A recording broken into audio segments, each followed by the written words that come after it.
Okay, G, we've been talking about this game for the majority of this podcast, and there's something we have kind of tiptoed around the entire time. We haven't really said it, but I'm going to go ahead and say it right now. This is very, very clearly a 2D version of Breath of the Wild and Tears of the Kingdom. It's very clear that's what they're doing here. First thing I want to ask you is, how do you feel about that? Is that something you like, or is that something you dislike?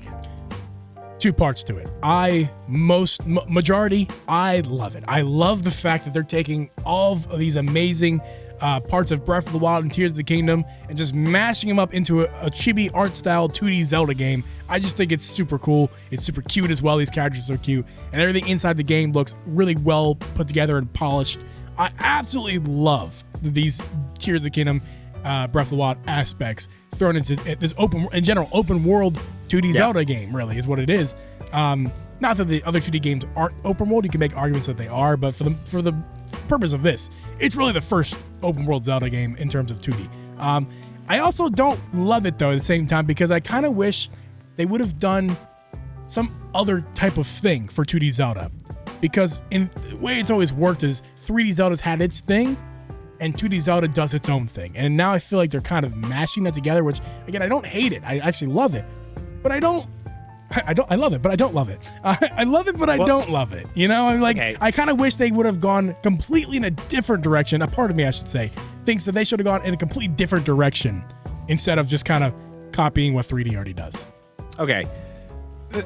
I see what you're saying, and that actually kind of brings me to what I want to talk about next. This is a very interesting time in Zelda, like in general, for one reason, and it's what you just said.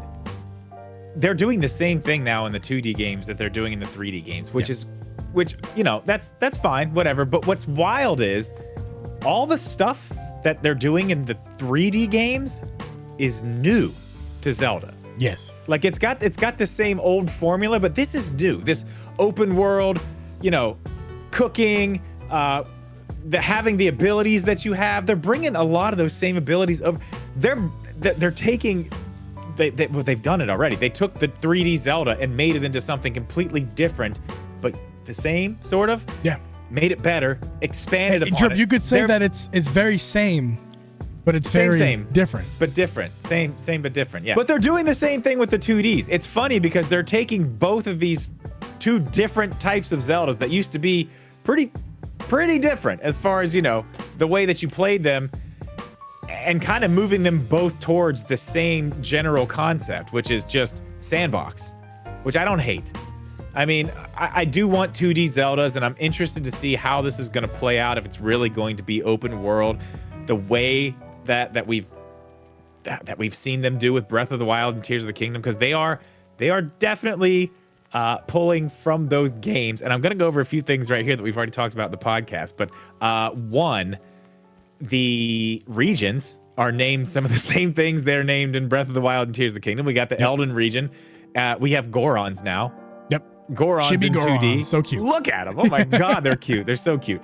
Kakariko Village is right under the mountain. That's a Ocarina of Time type thing. I mean, the quest logs look the same. The way that the menus are set up looks the same.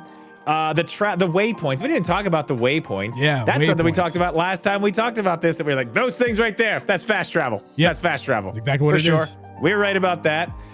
There's horses in this game. Not only do you get a horse, you don't just get a horse. You clearly get more than one horse. They showed us two different horses, and Zelda riding both of them. Yeah. So does that mean there's going to be stables like there are? Ooh, I didn't think about that. Stables. Yeah, stables. There's got to be like, stables, right? How many horses are you going to be able to get? Are they going to be wild? Are they going to, like, what are we going to do with this? It's very exciting to see all this come together. There's so much more, and I'm gonna run down a few of these real quick. The smoothie shop. We are getting cooking. We know that. Yeah. Also from those games. Outfits, accessories. Those are going to help with different weather and different environments. Same as the other games. One thing we didn't talk about, we haven't talked about in this podcast yet, is bind. Yes. Now, this is basically the ability to, it's Ultra Hand, right? It's basically Ultra Hand from Tears of the Kingdom, or Magnesis from Breath of the Wild. You can pull chests out of the ground. You can move things. You can attach this is different. You can attach yourself to things, which is cool. Yes, that's very cool. How are you feeling about this? How are you feeling about Bind in general being in this 2D game? I love Bind. I think it's a great addition. I think it's a really creative way to kind of solve puzzles in and around the area, traversing the land. I'm sure in dungeons, which that's something we didn't talk about in the show either. Oh yeah, we haven't really seen a dungeon yet. We may have. We don't know. We don't know what those rooms are. But right. But like again, if we're taking from Tears of the Kingdom, Breath of the Wild, dungeons are not a huge part of those games. There are dungeons, but as we all know, they're not exactly the dungeons we used to love in the old Zelda games. So that's scary. So like in 2D Zelda, that dungeons are the game. Like that is the game in 2D Zelda. So now that there's all these 3D open world features in 2D Zelda, are they going to take also that aspect of it and really make dungeons a kind of downer point of the game? Like, that's scary. They're there, but they're not quite.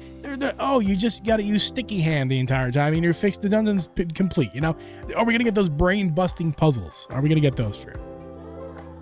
I hope, because I mean, listen, and we've talked about this several times, but Tears of the Kingdom did better than Breath of the Wild did with dungeons. Still not what I want. Yep. Very close. Two of them were what I wanted. Super close. Yeah, just so close. Almost. Don't take dungeons away from us, please. Not in 2D. You gotta leave that. You cannot take that away from us in this. I don't think they will. I think that's still gonna be probably the general way you go around, get your items, because they said they're items. Yeah. You know what I mean? We are getting stuff like that, accessories and outfits. So we're not getting just breakable weapons that you can just find anywhere, probably. Yeah.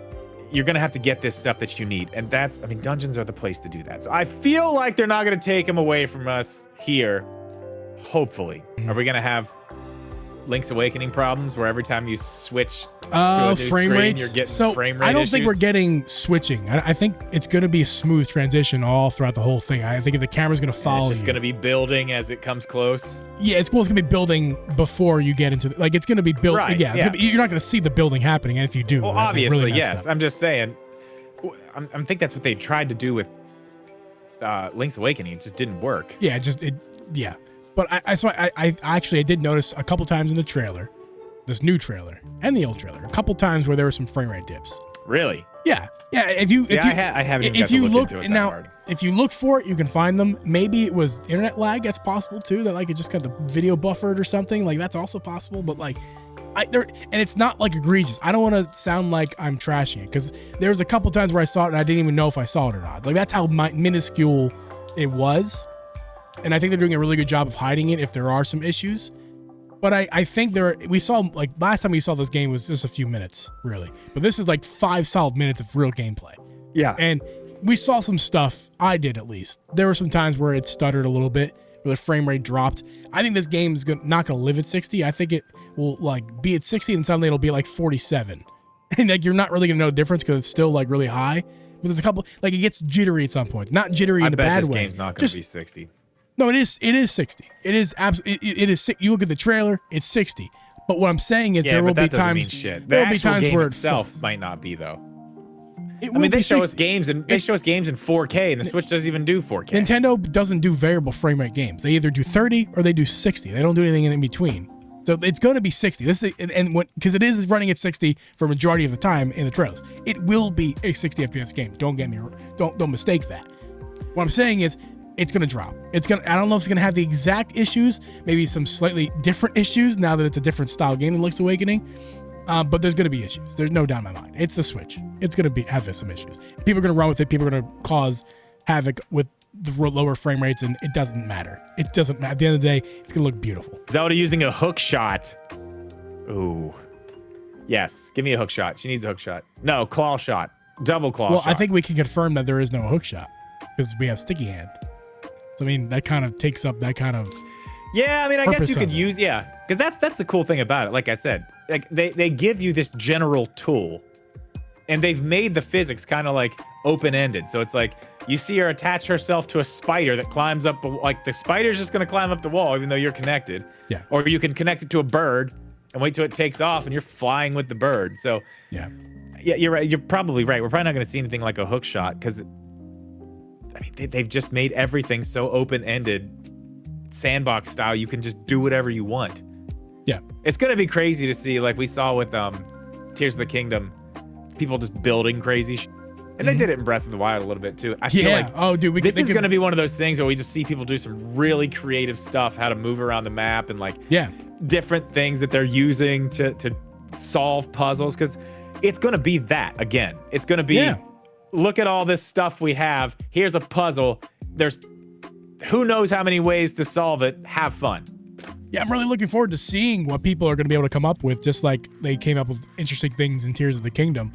Yeah. Really looking forward to see what they do in this 2D Zelda game that, like, we don't know buildings in there yet, like, but, like, come on, like, it might be, like, I don't know about building. Yeah, like crafting, and man, there could be some really interesting things that people are going to be able to do with this that never have been done before in a 2D Zelda game. In 3DS, but now we're going to see the 2D version of that in Echoes of Wisdom, so that's really interesting. It's wild. It's wild to look at this and see what they've done with Breath of the Wild, Tears of the Kingdom, now unexpectedly moving all that to 2D. I mean, it's exciting. It's very exciting to see them implement this stuff, and I don't even think we've seen all of it yet.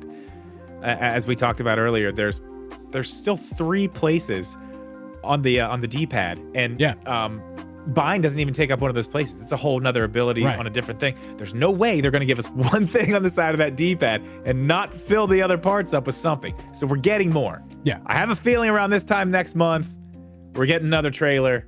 A little bit before the game comes out, we'll probably see Link. We'll probably see the rest of the basic abilities. And then we're going to be playing this thing, man. I'm excited.